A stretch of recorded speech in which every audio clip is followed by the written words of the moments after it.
and we're going to build this. There are several hundreds of millions of dollars for us to replace cyclone fencing with 20-foot high steel wall. There's several hundreds of millions of dollars in the bill for us. Can we bring up the other photo, please? We have the other photo.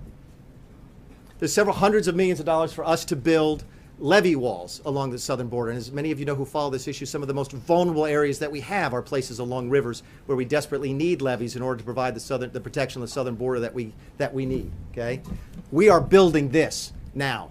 There is money in this deal to build several hundreds of millions of dollars of this to replace this. That's what we got in this deal, and that's what the Democrats don't want you to know. This stuff is going up now. Why?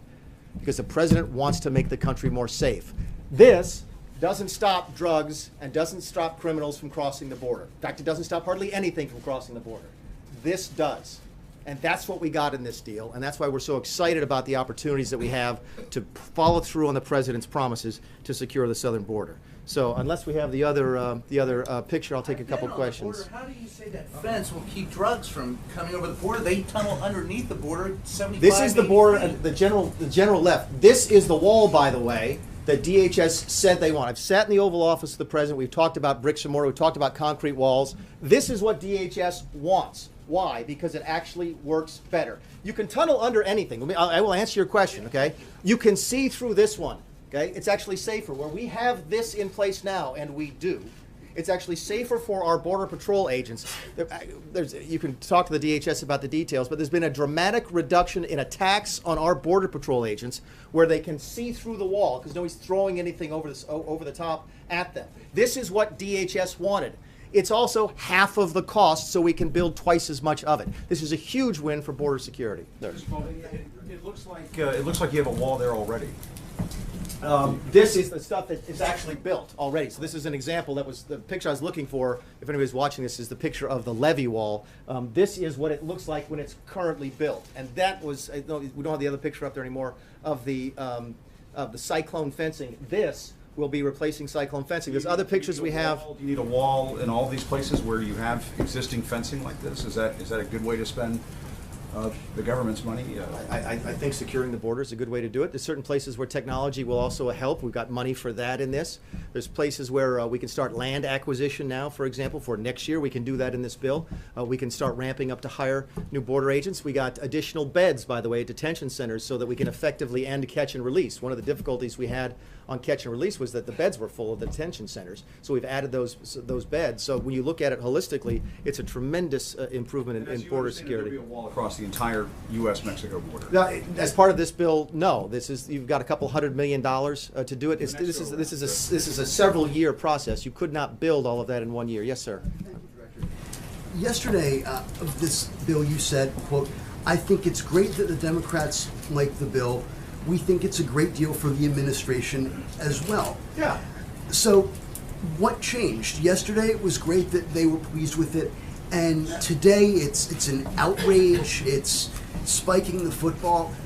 I mean, what changed? Well, what I said yesterday is what you ordinarily say when you walk out of a negotiation, which is, we got some of what we want, they got some of what we want. We're either equally happy or equally unhappy, or we're a little bit more happy than they are because we got a bigger portion of government, and they're walking around trying to make it look like they pulled one over fast on the president. I just won't stand for it because it's not true. Yes, ma'am. I'd rather they be truthful. Go ahead. You were saying earlier that the Obamacare subsidies are not part of this bill. So Correct. Does that mean that this administration is going to stop paying those? We've not made any decision. I think I've said that to you folks before. We've not made any decision. The payments are due, I believe, the 20th or the 21st of every single month. We've not made any decisions at all on May. Yes, sir. The follow-up to the earlier question is, what do you say to the members of your own party who say that this particular negotiation didn't net what they wanted? Some of them, I mean, Mike Huckabee, I think, even tweeted something out earlier. They're not happy with it. So what's your response? Well, keep in mind that until right now, I don't think anybody knew about this. Because what you heard us say is no bricks and mortar, no bricks and mortar. It's all about technology. About the deal itself. About again, listen. I'd be happy to have this discussion with everybody and convince anybody on the right that this was a great deal. I talked with those on the right who are not happy with it. They've obviously seen it. My guess is they have not. My guess is they've been reading the Washington Post, they've been watching television, and heard the Democrat side of the story. And I'm here today to let the other side in the middle. Yes, ma'am. The president today in the tweet talked about a potential shutdown. You say Democrats wanted to do what they did so that they could force a shutdown. We've heard the term shutdown a lot here. Yeah. I think there's probably some folks at home who are saying, my gosh, we're barely 100 days into this. What does that mean for tax reform? What does that mean for an infrastructure bill? What does that mean for a government spending bill in September? And this is just year one. What does it say to the tone that we're already talking about? I think the tone is that they have a president who can run the place, which is not a narrative that you hear coming out of many different sources right now. You have a president who is able to work with Democrats and Republicans. Again, a little disappointed at the way the Democrats have acted after the deal was put together. But you've got a president who knows what he's doing when it comes to running the country. There were a lot of people who were absolutely convinced, including when he hired me to be the OMB director, that we were going to have a government shutdown. And I think the message that we're sending is that we are competent, we know what we're doing, and the country is safe in our hands, and we think this goes to prove that. Yes, sir. What just occurred, that you said the negotiations that just Mr. Chair, I want to follow up on that, Don's question. I'm a little confused. You said that the Democrats wanted a shutdown. Yeah, I really believe And that. it's the president himself that tweeted, our country needs a good shutdown in September. Can you explain that? And if there is a shutdown in September, won't it clearly be the president's fault? I mean, he's the one actually calling for Again, it. the 18 budget comes up in September. Between now and then, you've got tax reform to deal with. You hope to have infrastructure to deal with. You have the debt ceiling to deal with. So there's a lot of things to deal with between now and September. And again, what I think you heard the president express this morning was frustration over how he's been treated as part of the negotiation. And it may be, if things don't get better, that we get to that point. But I think there's a lot of things that will happen between now and then to let us know if we're moving in the right direction. To your first point about the Democrats, I think it was a little bit reported that there was a great deal of disagreement within the House Democrats over this deal. That Mrs. Pelosi was absolutely convinced when we said that we wanted money for the wall that we would shut the government down. And when we took that request off of the table early in these negotiations, they were flabbergasted. And they were stuck in a circumstance where they were facing possibly shutting the government down, and some of them wanted to do that. My guess is their base is not going to be very happy to know that we are building this. Okay, we are taking their taxpayer money to build this. All right, that's the deal that we cut, and my guess is that's not going to sell very well with some folks on the left, but they're going to have to deal with that. Yes, ma'am. Sir, you spoke about this being a bipartisan bill because it needs to be. The president seems to also be floating this idea of doing away with the legislative filibuster. Is that a good idea? I mean, is that something you're actually talking about, and is that what you need to? Well, clearly we don't need it because we did this. The question is, would it be easier? Would the results be even better? Would there be less sort of animosity? Maybe. I know that there has been some discussion on the Hill over the course of the last couple of years for limiting the filibuster when it comes to appropriations bills. Keep in mind, one of the reasons we're here, and one of the reasons we have a discussion, it seems, every couple of months now about a shutdown, is the appropriations process is broken. And the way it used to work, and it's supposed to work, if the House passing an appropriations bill on a topic, say military construction and VA, the Senate passing a bill on the same thing, then going to conference committee, then putting that bill on the desk for the president, that I don't think has functioned in the last decade. I've been here since 2011, and it's never worked. We want to go back to that process, but the reason we can't get back to that process is because the Senate is requiring 60 votes on every single appropriations bill, and that is forcing this discussion about continuing resolutions, which are a bad way to run the government, and they force a discussion about shutdowns, which are simply not productive. What does the president say, Director Mulvaney, thanks for being here today. What does the president, how does the president define a good shutdown?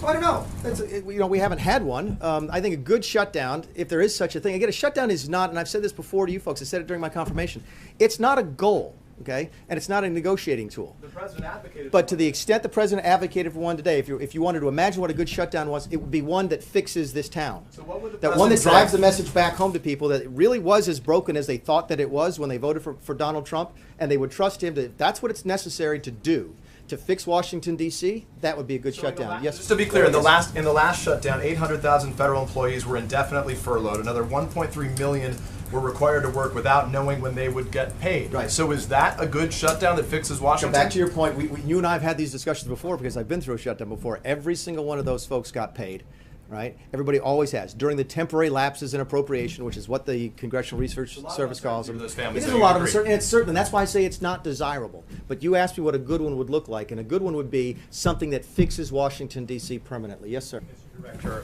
you said in your statement before you started taking questions that the president delivered on his promises and got his priorities funded. Yeah. Well, that's not true. You didn't get the border wall, no funding for the border wall.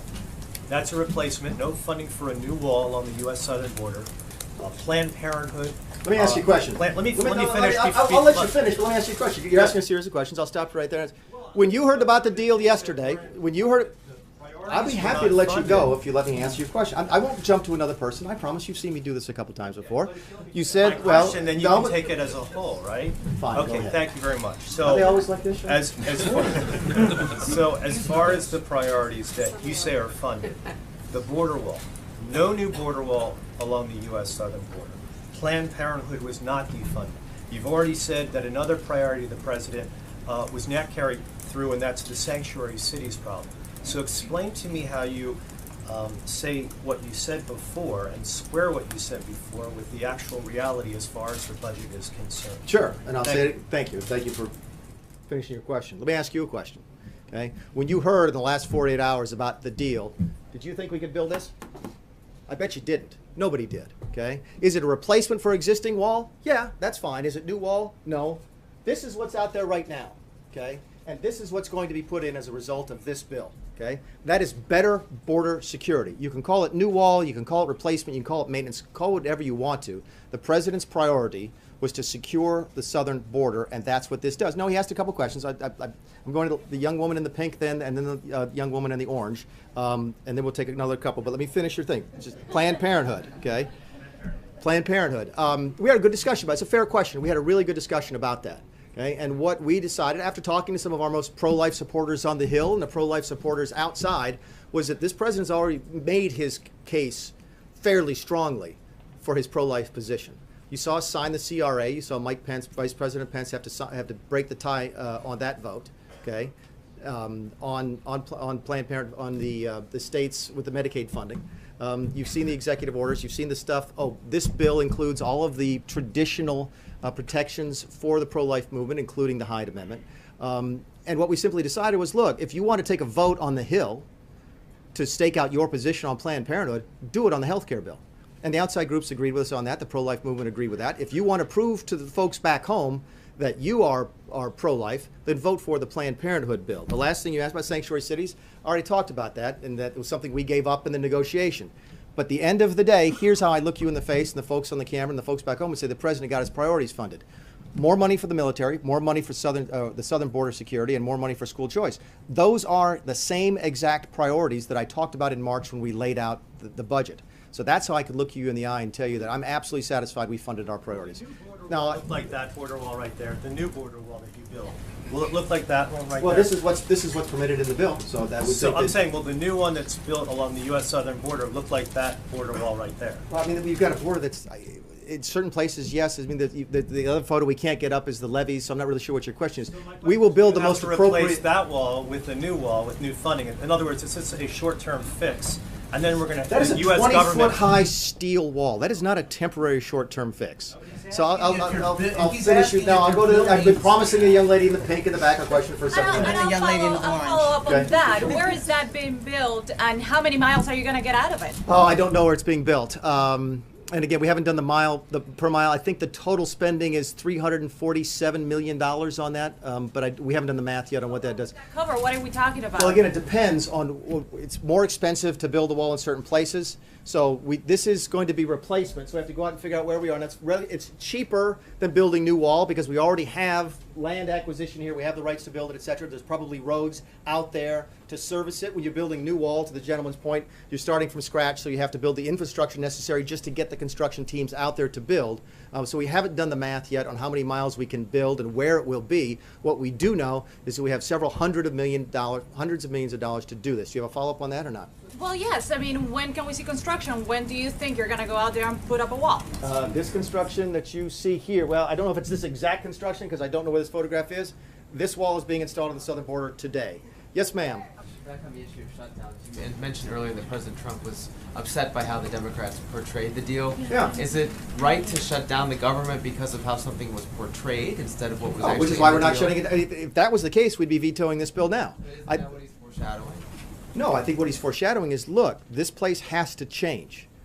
The way we run the town has to be fixed. We have to do something. We cannot simply muddle along using the same models that the previous administration has used. Okay, this is a change agent president, and he's going to change Washington, D.C., and if it takes a shutdown, then that's what it takes. But again, that's several months away from that discussion. We have a lot to do between now and then. Yes, sir. Quick follow-up on this notion of a good shutdown. Wouldn't most Americans agree that shutdowns are bad? You shouldn't shut down the government? And further to that point, it seems as if you may have answered your own question this week on the question of government shutdown. You have a compromise. Republicans and Democrats are getting together and passing something. Both sides are not getting everything that they want. Isn't that what the American people want? They want their government to work and pass budgets that can be a compromise and both sides can agree on? How can a shutdown be good? That's exactly what I think they want, and that's exactly what we have given to them with this agreement. My point to you in response to a couple different questions was that the president wants to see Washington better, get fixed, change the way it does business. This week that you had a compromise? It is. It absolutely is, which is why it's so frustrating. Which is why it's so frustrating to have the Democrats go out and say they won and we lost. That's not a bipartisan way to approach things. I can't imagine Ronald Reagan and Tip O'Neill having that discussion, at the end of a negotiation. Both sides always do. You actually, last question. Yes, ma'am. I wanted to ask you about Republicans. I know that you're talking about on the Senate side you need Democrats and stuff, but on the House side, there have been budget bills that simply can't get enough Republican support to pass on their own.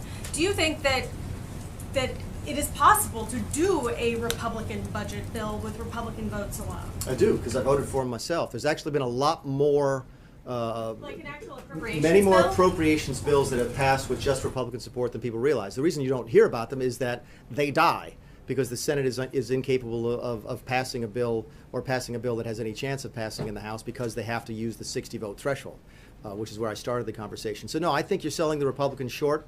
You're selling Republicans leadership and the rank and file membership. You let them speak their mind. Let them let their voices be heard in the next appropriations process, which, by the way, starts today. And I'll close with this. This puts 17 to an end, okay? But the discussion about the 18 funding begins right now, and we very much want to see the ordinary appropriations process function. And anything we can do at the White House to encourage that to happen, we will do it. Because we do not want to be here again. We don't want to be having a discussion about a shutdown. Look, one of the things you asked about changing Washington, about why would you have a discussion of shutdown in September? If the appropriations process is still not working by September, that's a bad thing for the country. It's a bad thing for the Congress, by the way. The president threatening one. One of the things that we like, okay, as members of the government, I'm not talking about members of the administration now, just members of the government, is that the proper functioning of the appropriations process is critical to the proper constitutional function of the government. The House and the Senate are supposed to use the power of the purse, and when they don't do appropriations bills, their constituents' voices, who are also our constituents' voices, are not heard. So we hope very much that comes back as part of the process. We're very pleased with the deal today. If you have any follow-up questions, you can always call Mr. Zartaki. Thank you very much again, and thank you for letting me have a shout-out to my wife. Will you guys just email where that wall is from exactly so we can identify location? Appreciate it. Sean, thanks so much. Sean, please. Hey, Sean.